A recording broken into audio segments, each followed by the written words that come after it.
Eu passar agora a palavra para o nosso irmão Hilton, que é o nosso orador da noite. Eu acho que esse está melhor. Deixa eu ligar esse aqui, viu?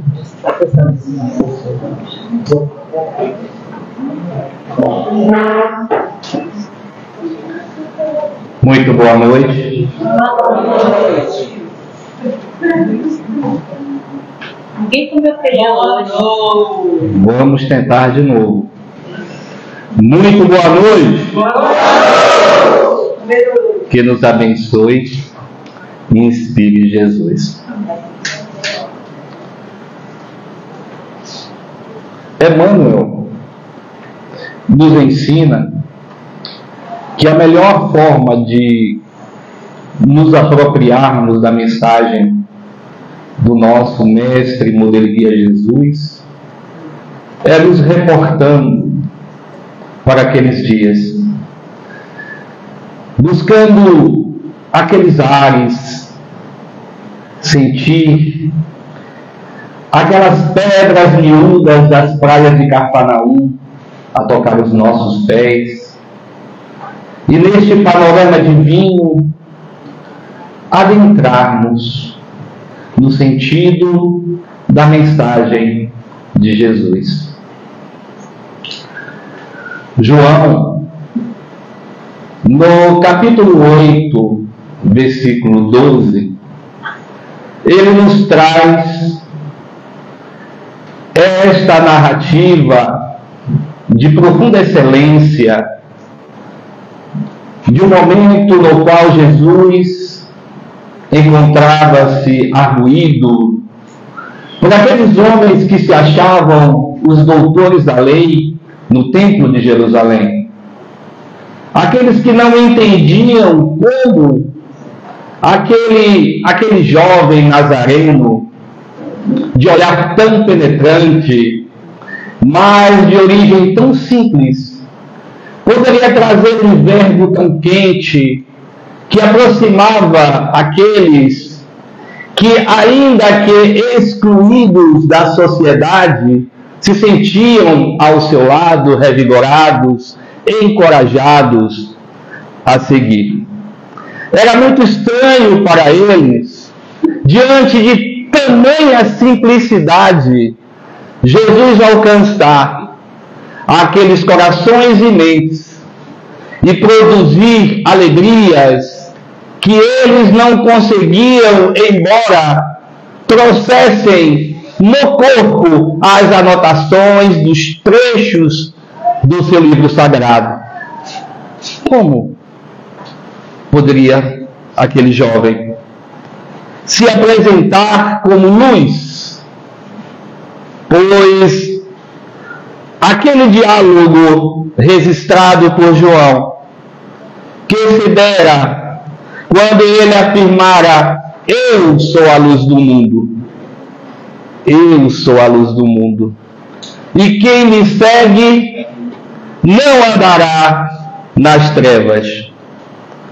E nesse exato momento, aqueles homens procuraram entender como que poderia ele ser a luz, ou de que luz se referia a ele. E aqueles que observavam se sentiam tomados de profunda curiosidade quando meditávamos acerca dessa nossa conversa desta noite. Pensamos em trazer uma conversa reflexiva, aonde pudéssemos construir aqui juntos, a partir das orientações dos amigos espirituais, os benfeitores do mundo maior, o entendimento do que seja essa luz.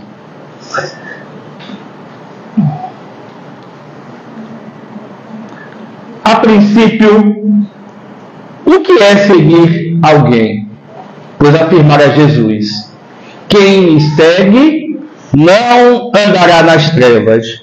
Entendemos que seguir é quando encontramos alguém que conhece o caminho e por isso vamos após ele ou ao seu lado para não errarmos o caminho. É aquele que está à frente pelo conhecimento que possui e que precisamos. E o que são trevas? O que é que são trevas? É a escuridão absoluta, total ausência de luz. É isso que é trevas no sentido da palavra. E o que é luz? O que é luz? É a ausência dessa escuridão absoluta. É aquilo que é bom, como o próprio Evangelho nos diz. O nosso irmão se referiu dizendo: fez-se a luz. É tudo que nos possibilita enxergar. E esse enxergar é nos capacitar diante das nossas trevas interiores, com toda certeza. Já compreendemos que Jesus, quando se referia a trevas, quando se referia à luz, ele estava tratando de questões espirituais. Porque aqueles homens e mulheres e crianças que estavam naquele dia, naquele pátio, no templo de Jerusalém, tinham a luminosidade. Não estava escuro, no entanto, eles estavam em trevas. Estavam em trevas espirituais. Então Jesus se colocava como sendo a luz do mundo, aquele que permitiria enxergar, ter entendimento, a princípio, da sua própria realidade em processo constante de crescimento. O entendimento dessa busca que fazemos desde o primeiro instante que ganhamos consciência. Ensina-nos, André Luiz, que desde o primeiro momento de movimentação da célula, da primeira divisão, para formar o óvulo, ali já se inicia um princípio de busca. Essa aceleração, essa movimentação é uma busca que se inicia para que possamos ir a rumo das estrelas, em direção às estrelas, em direção a Deus, que é o que todos nós buscamos desde o momento em que somos criados. Mas Jesus também ele nos diz: quem me segue, siga-me. O que está dizendo com isso Jesus? Dizemos que seguimos a Jesus, mas de fato seguimos a Ele? Estamos de fato com Ele? Ou, como Ele já está nos dando aqui a deixa, quem me segue, siga-me. Ou dizemos que estamos a seguir, mas no entanto não estamos. Estamos distantes dele. Quantos dizem estarem muito próximos, mas estão muito distantes dele? E ele já resgatava esse princípio quando ele afirmava que muitos clamavam por ele, mas ele estava longe do coração daquelas pessoas. Então Jesus nos faz a real advertência da necessidade, já que adotamos ele como nosso modelo, como nosso guia, de fato segui-lo. Não ficar à margem ou buscando nos afastarmos, mergulhados, sufocados no nosso orgulho, no nosso egoísmo, na nossa vaidade, como nos ensinam os Espíritos na codificação.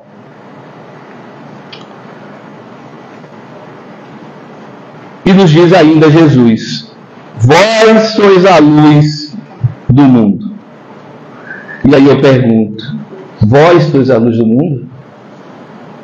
Vós sois a luz do mundo? Contribuímos para dar sabor à vida, a princípio a nossa própria existência e a existência daqueles que caminham conosco nas mais diferentes situações em que a vida nos coloca, que são muitas, bem verdade, muitas. De fato, nós estamos fazendo brilhar a nossa luz. E quando fazemos essa pergunta, e sem dúvida a nossa boca, né, é a mais próxima do nosso ouvido, aí já fazemos uma profunda viagem interior, e aí chegamos ainda a lembrar de alguns lindos exemplos de pessoas que temos um carinho enorme, que retrataram o que de fato é seguir a Jesus. E no dia 2 de abril, nós estaremos comemorando o nascimento de Francisco Cândido Xavier. O Cândido já lhe caiu muito bem, né? Cândido. E, de fato, esse homem seguiu a Jesus. As pessoas que o conheceram, que estiveram com ele, ainda que em pouco espaço de tempo, mas relatam que era o mesmo que folhear o Evangelho, o livro sagrado. Porque ele vivia intensamente, ele respirava intensamente o Evangelho. Era, de fato, a personificação dessa mensagem. Imaginemos que, desde o primeiro livro, em 1932, Parnaso de Além-Túmulo, um livro maravilhoso. Quem não conhece essa obra, é a primeira obra psicografada por Francisco Cândido Xavier, em 1932, ele tinha 21 anos, caminhando para 22 anos. E o que mais me toca, quando eu tenho a oportunidade de folhear essa obra, é logo na introdução, palavras minhas, palavras de Francisco Cândido Xavier, aos 21 anos de idade. E ali ele fala com uma humildade, com uma simplicidade de si mesmo, sem se destacar como um ser sobrenatural, ou melhor do que qualquer uma outra pessoa. E ele chega a confessar as suas dificuldades, que não foram poucas. Ele diz assim: dificuldades e sofrimentos. Foram muitas dificuldades, foram muitas lutas que o tempo registrou, de 1910 a 30 de junho de 2004. E, como eu dizia para vocês, de 1932, a primeira obra, Parnaso de Além-Túmulo, há 400 e tantas obras psicografadas por Francisco Cândido Xavier, ele se manteve aquele homem simples. O que mais me toca é a percepção disso, que não se perdeu na vaidade, não se deixou sufocar pelo orgulho, se manteve aquele homem íntegro, bondoso, aquele homem que entregou a sua vida, de fato, ao amor. Muito amor. E aí, quando nos perguntamos, vós sois a luz do mundo, e lembramos essa personalidade maravilhosa, paramos assim, até nos assustamos, né? Como é que eu estou a fazer brilhar a minha luz, quando eu vejo tanta luz na vida desse homem, dessa criatura. Mas entenderemos que todos nós fazemos gradativamente essa caminhada. Vamos dando passos, logo após o outro, e com isso a gente vai caminhando, sem que a gente caia naquele absurdo, né? De achar que se evolui num dia. Mas também é interessante lembrar que não se evolui num dia apenas e não para um dia apenas. É muito interessante a gente refletir sobre isso. Não é num dia, mas também não é para um dia apenas. Quando aquilo que conquistamos não mais se perde. Aquilo levaremos conosco, e ainda que toda a agitação à nossa volta, iremos apresentar aquilo que somos.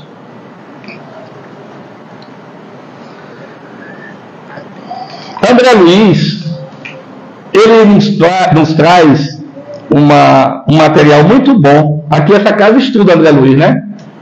Sim. Luz na alma. Esse material é de Luz na Alma, de André Luiz, psicografado por Valdo Vieira. E ele traz um material muito bom que ele fala do ideal espírita, que poderíamos trocar o ideal para o ideal cristão. Estaria tudo certinho, estaria tudo bem se falássemos aqui o ideal cristão. Então ele fala do ideal de ganhar, do ideal de saber, do ideal de trabalhar e ideal de amar, que pode ser luz, iluminação pessoal, ou pode se tornar em trevas, dependendo de como venhamos a lidar com esses ideais. Então imaginemos, né, o ideal de ganhar. Sentimos essa necessidade do ganha-ganha, do mais, e nos esquecemos que às vezes o menos é mais e o mais é menos. Porque de que adianta, como nos ensina Jesus, ganharmos o mundo e perdermos a nós mesmos? Nos tornarmos vazios, enquanto aparentemente parecemos cheios. De que vale isso? Não vale. Porque somos todos usufrutuários de tudo que o mundo pode nos oferecer. Paulo já nos ensina que não há problema nenhum se ter, desde que não se perca a sua essência. Em que o ter não seja o nosso ponto essencial, o mais importante. Como eu gosto sempre de dizer, nós devemos amar pessoas e usar coisas. O erro quando a gente passa a amar coisas e usar pessoas. Aí a coisa fica complicada, fica difícil. Então, se esse ideal de ganhar é para trazer segurança, garantir as nossas necessidades, está ótimo. Emmanuel, ele traz um livro, através de Chico Xavier, que se chama Dinheiro. O problema não é dinheiro. O problema é o que fazemos com o dinheiro. O problema é o quanto nos apegamos a ele e deixamos de ser senhores dele e passamos a sermos escravos dele. Quanta gente não aproveita o que tem. Ah, eu tenho uma casa maravilhosa, não sei aonde. Você vai? Não, não vou. Você tem... Não que adiantou isso? Perde o menor sentido. Com certeza, não faz o menor sentido. Aí ele nos traz aqui, André Luiz, o ideal do saber.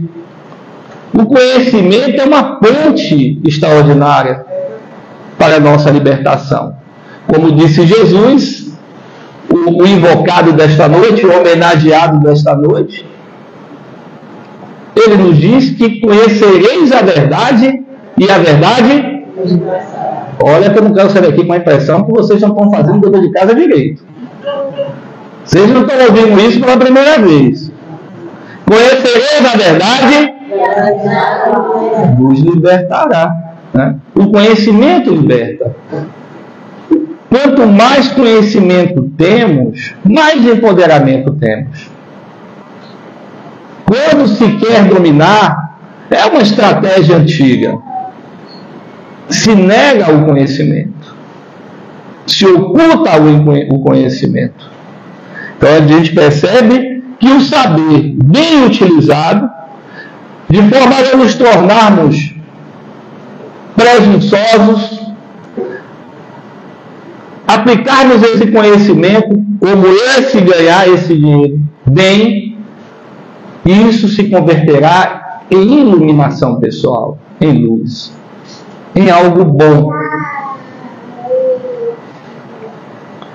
Nos fala também André Luiz do ideal de trabalhar.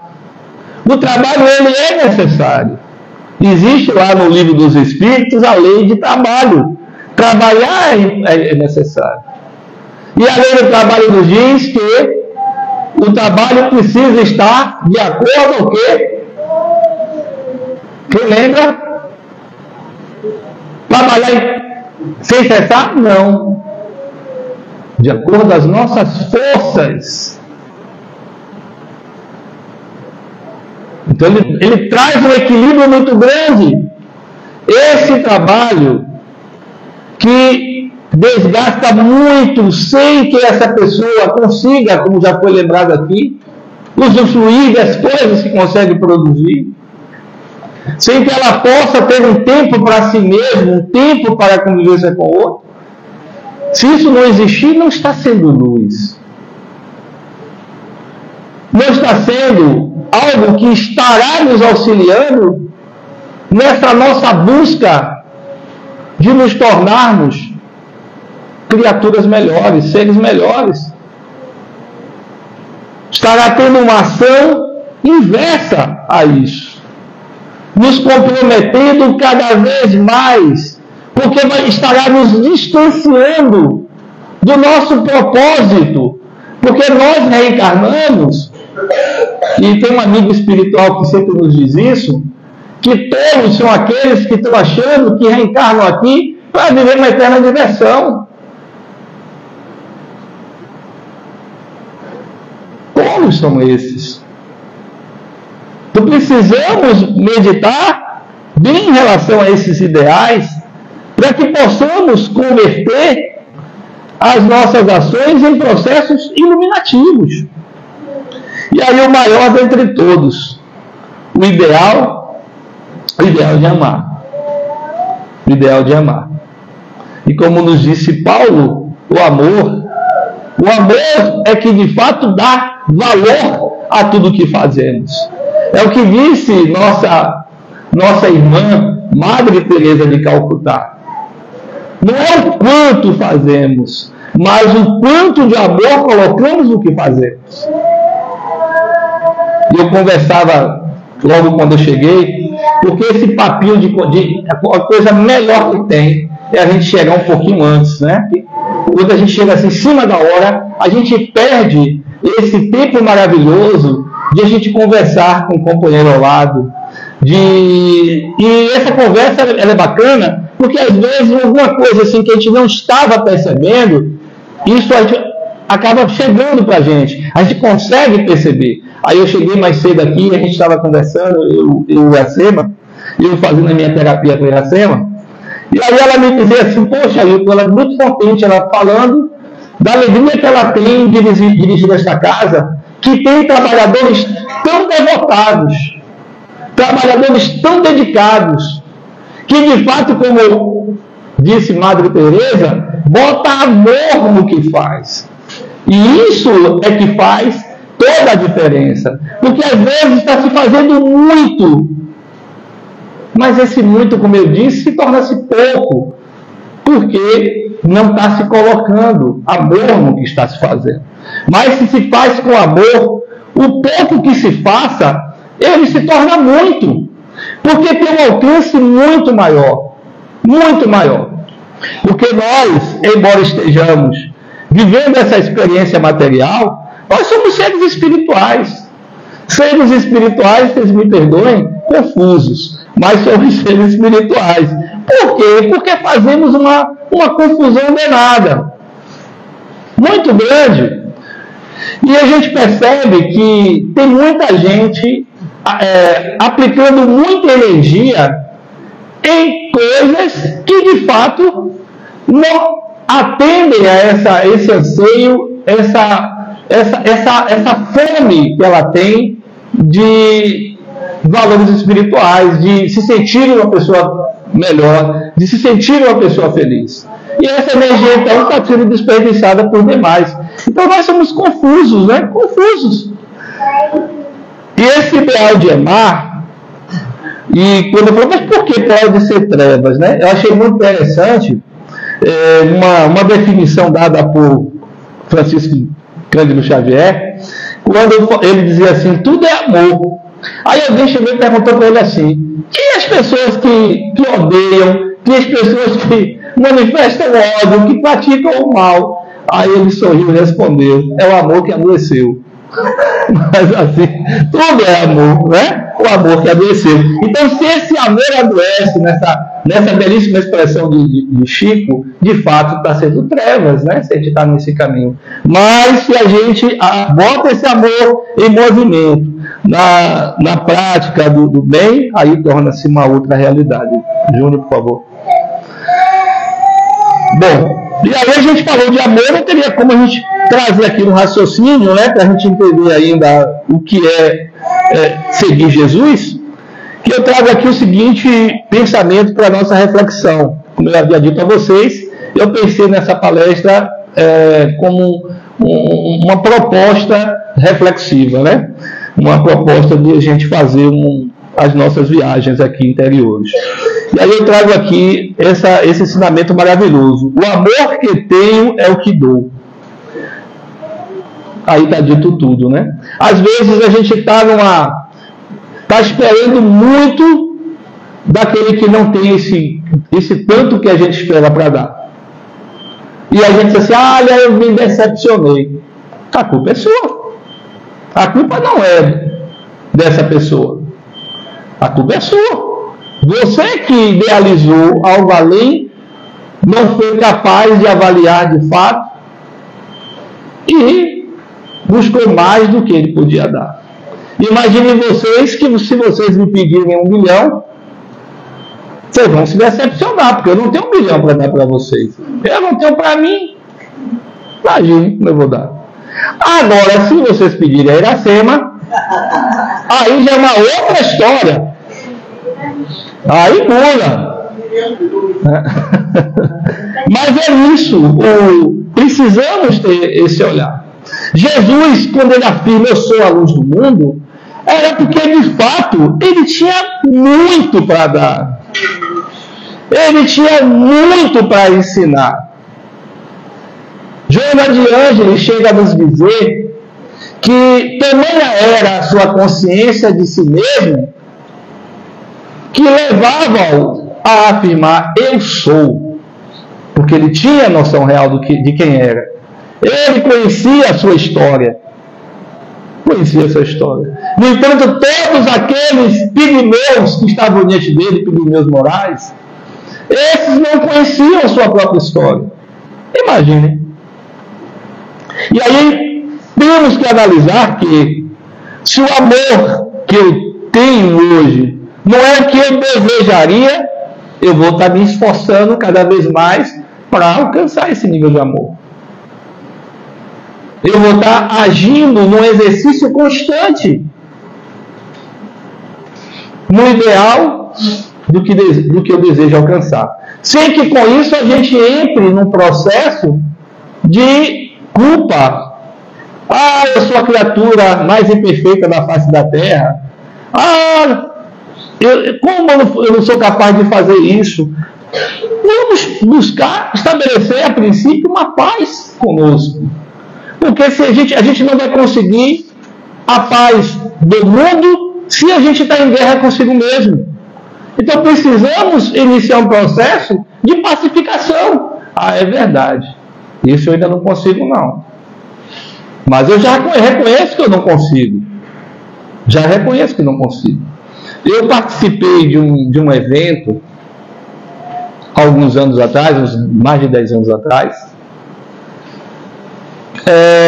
que eu vi uma demonstração de amor muito grande, que eu, não sou eu, mas outras pessoas que estavam naquele local ficaram tocadas profundamente.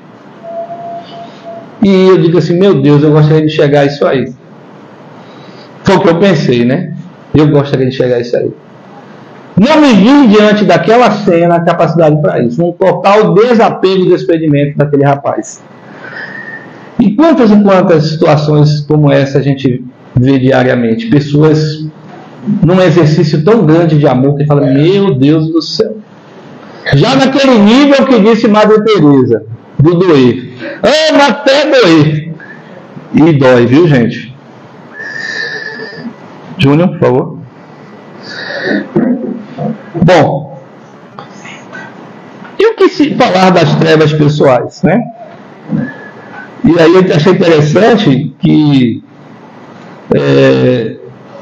tem um pensamento que diz assim: a mentira para encobrir a realidade e esconder os conflitos. Quanta gente está vivendo assim, nessas trevas?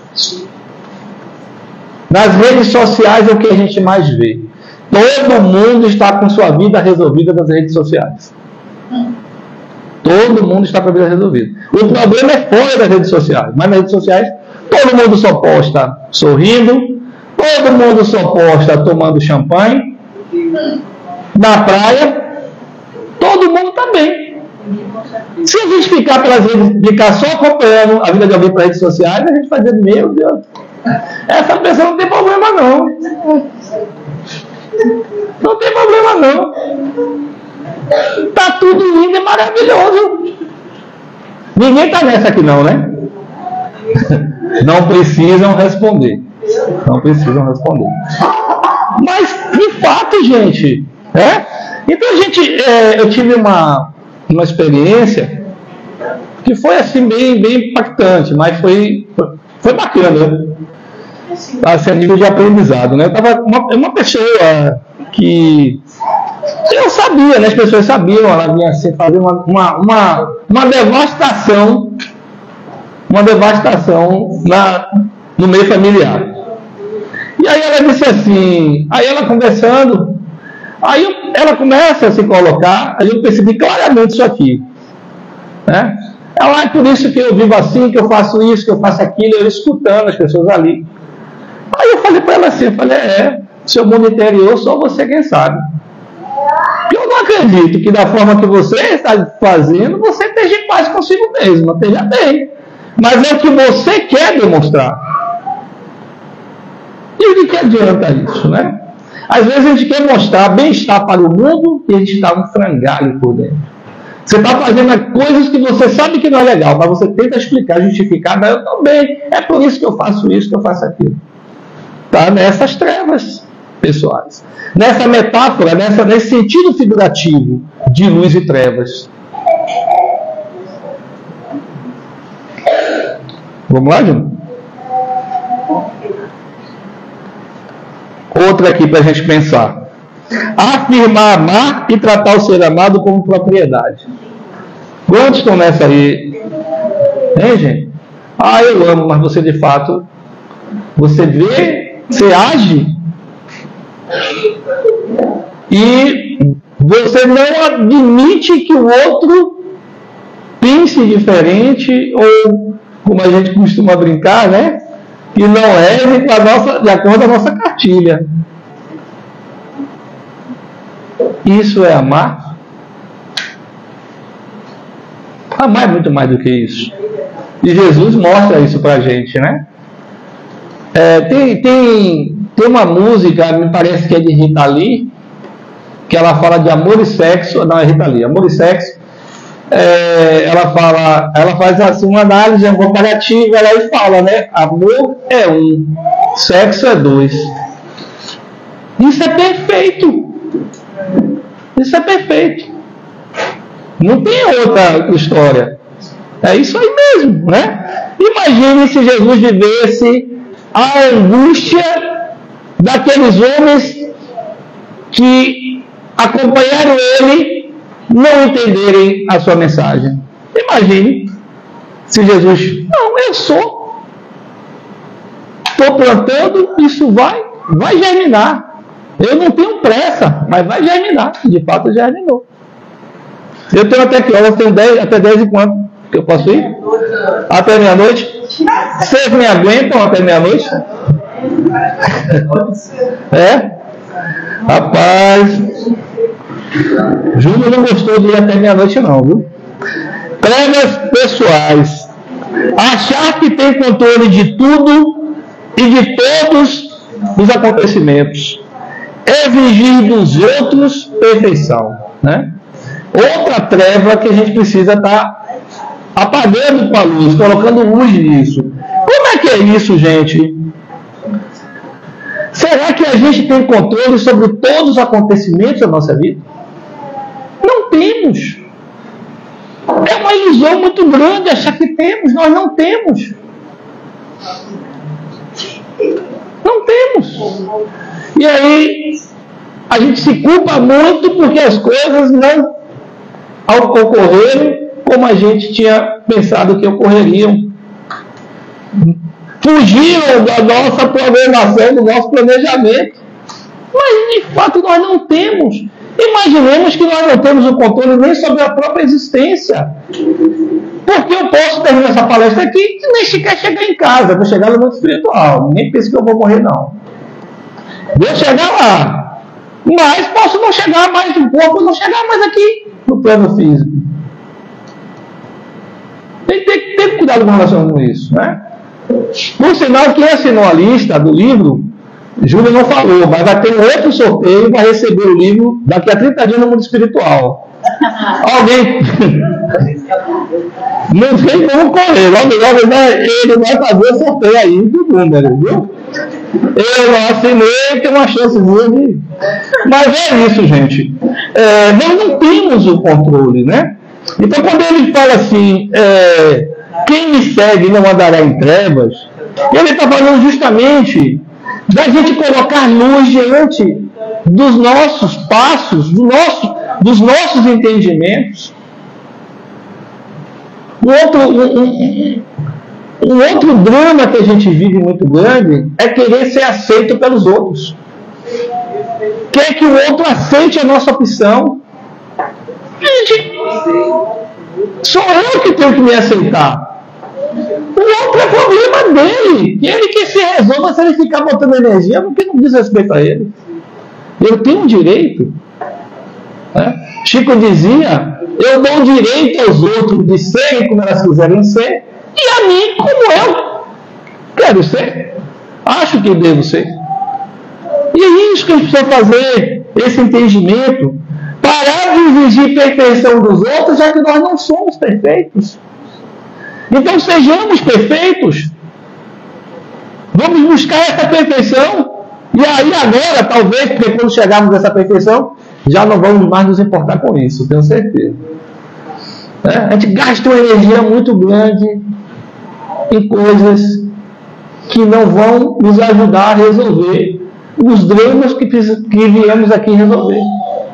Então vamos buscar construir as bases da nossa própria felicidade nesse processo existencial tão lindo e tão maravilhoso. Sem dramas, sem conflitos, sem exigir perfeição, sem sermos perfeitos.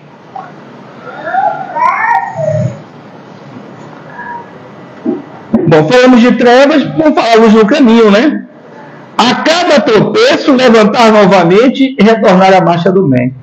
Sempre no bem. O foco nosso tem que ser esse. Cair não é o problema, como eu sempre gosto de dizer. O Evangelho já nos adverte quanto a isso. Cair faz parte do processo de evolução. A criança cai muito até aprender a andar, não é assim? E a gente vai nessa marcha. E eu digo aqui para vocês, Deus nos ama intensamente. Mesmo aquele que a gente julga assim, essa criatura que fez isso, que fez aquilo, que está lá preso não sei aonde, Deus ama ela tanto quanto nos ama. Nem mais nem menos. Nos ama a todos. Sem problema. Porque faz parte do processo cair e levantar. Agora, cada vez que a gente se levantar mais forte. No propósito do bem. Deu a coluna, foi junto. Eu estou de pé aqui, a minha está beleza. Aqui eu vou até meia-noite, viu? Então vamos lá. Então retornar sempre a marcha do bem. Luz no caminho. A luz que nos dizia Jesus. O perdão. O que é que o perdão faz, gente? Concede a paz de espírito. E quando a gente fala de perdão, a princípio, vamos nos perdoar todos os nossos erros. Quem fica lamentando, vivendo a culpa, se demora a se levantar. Nada de culpa, levantar e seguir. Foi Paulo, não se desculpou? De forma nenhuma. Oh, meu Senhor, me perdoe que eu matei Estevão. Me perdoe que eu... Não, o que você quer de mim? O que queres de mim? Não tinha o que dizer. O que queres de mim? Não vou viver. Se ele ficasse vivendo a culpa, ele não tinha feito o que fez. Todo aquele trabalho maravilhoso que ele fez. Então a gente tem que seguir, de fato, a princípio, se perdoando. Eu fiz isso, mas fiz por quê? Porque naquele momento você não tinha o conhecimento que você tem hoje. Se hoje você consegue identificar que você não agiu bem naquele momento, é porque naquele momento você não tinha a capacidade de entender isso. Ponto. Acabou. Segue. Vida que segue. Acabou. Porque o resultado final desse processo é esse ser mais esclarecido, esse ser com mais disposição para o bem, para agir no bem. É isso o resultado final. Não imaginemos que vai ficar lá o mundo espiritual contabilizando. Não vai, não. Como é que você está hoje? Do que você acha, você sente melhor? O que você sente que você é capaz hoje? É isso que importa. E aí eu trago aqui, o que importa é como somos hoje e qual é a nossa determinação de buscar o nosso progresso espiritual. É isso aqui que importa. Todo o resto é todo o resto. O que importa é isso. É como somos hoje. E hoje é a nossa melhor versão. Hoje é a nossa melhor versão. Hoje é a nossa versão. Ontem foi ontem. Hoje é a nossa melhor versão. Porque na encarnação passada eu decapitei Iracema. Eu já fui longe, viu? Não sei se fiz não, viu, Sema? Não sei se fiz não, para depois... Isso aí para minha caderneta. Mas assim, não importa isso. Hoje nós temos um amor muito grande um pelo outro, um carinho, um respeito muito grande. É isso que importa hoje. O que nós construímos hoje. Então às vezes a gente fica buscando do companheiro ao lado. Ednice, Ednice, que bom vê-la aqui, Ednice. Um beijo no coração, viu, Ednice? E a gente fica buscando no companheiro ao lado esse filho foi aquele que eu matei, ou que me matou, aquele irmão, aquele marido. Meu Deus do céu! Fica difícil. Não importa isso aí, gente. É como disse Chico, viver essa atual existência já dá muito trabalho. A gente ainda vai buscar problema no passado? Deixa esse negócio para lá. O importante é agora que estamos aqui juntos. Se brigávamos muito antes, estamos todo mundo aqui no centro trabalhando. Que maravilha, isso é que importa. Depois está todo mundo lá no mundo espiritual reunido, chorando. Deixa isso para lá, aquele amor danado que trabalhou, aprendeu a se amar, né? A se amar e amar o outro. E aí isso é o que vai valer a pena nesse nosso processo maior de crescimento. Eu peço licença a vocês. fazer uma curta leitura aqui, não é muito longa, para o fechamento dessa nossa conversa de hoje. Essa mensagem é uma mensagem que me chegou no ano de 2020, por um espírito amigo nosso, de todos nós, chamado Ademar. E ele, como você já percebeu, de vez por outra traz aqui um conto, algumas historinhas que ele nos conta, e essa eu achei muito bacana, achei que tinha tudo a ver com o nosso encerramento de hoje. Chama-se A Chave e a Fechadura. Não estranho tirar o óculos não, porque de perto eu enxergo muito bem, viu? Façam tudo distante de mim. Todos aguardavam serenamente a chegada do orientador destinado à preleção evangélica do dia. Meditavam em silêncio, sentados, formando um grande círculo. Tratava-se de uma ocasião muito especial. Receberiam a visita de um irmão de uma outra coluna espiritual para ministrar valorosos ensinamentos cristãos. O silêncio é subitamente interrompido com a chegada do esperado irmão. Fazendo crescer a circunferência do círculo humano, sentou-se ao lado. Saudou a todos com votos de paz, exibindo um amoroso sorriso. Apresentou-se. Chamo-me Jeremias. Retirou do bolso uma chave que passou a mostrar a todos, dizendo tratar-se do objeto de uma simbologia alusiva aos estudos do dia.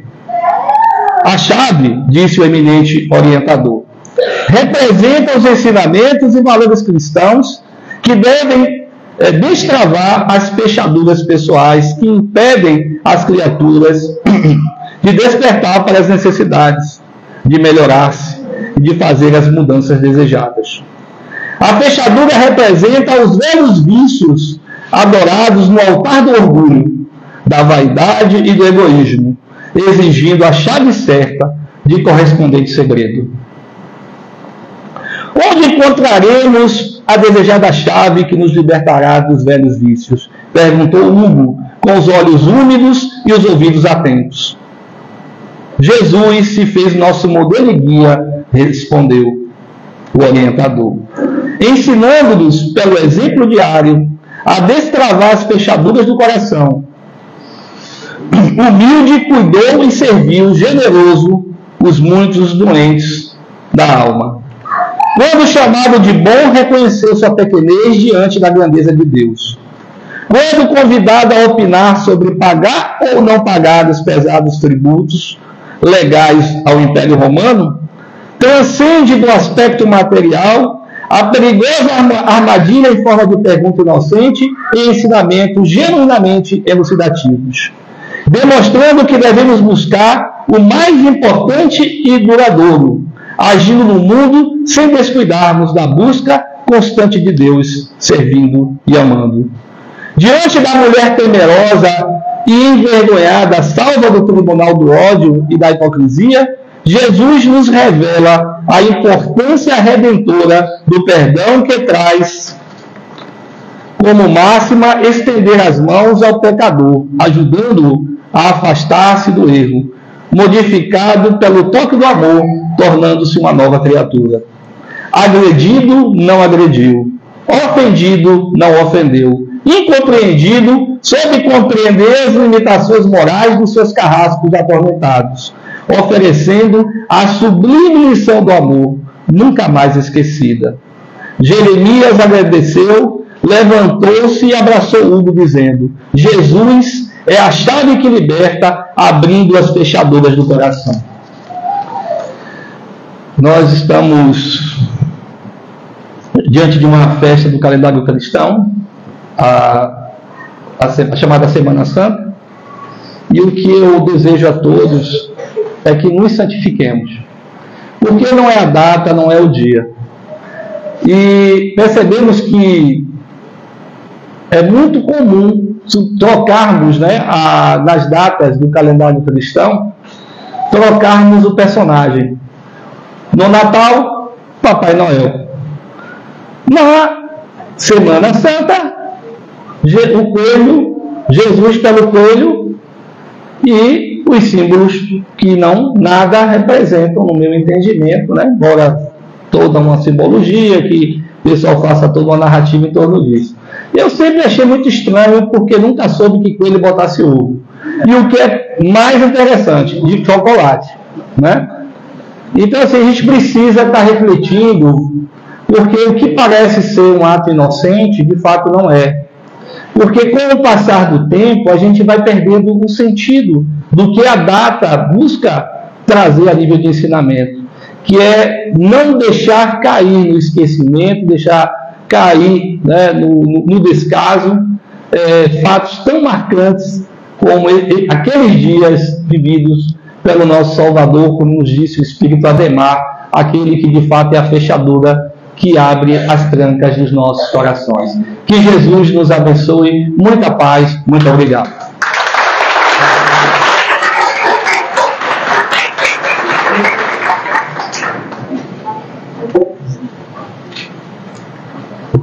Pois é, nós vamos agora para o nosso momento de paz. Mensagem muito está? Ademar. Deus abençoe. E vamos agora nós nos despedindo, pessoal, do Instagram, porque é o momento do paz, e a gente continua aqui com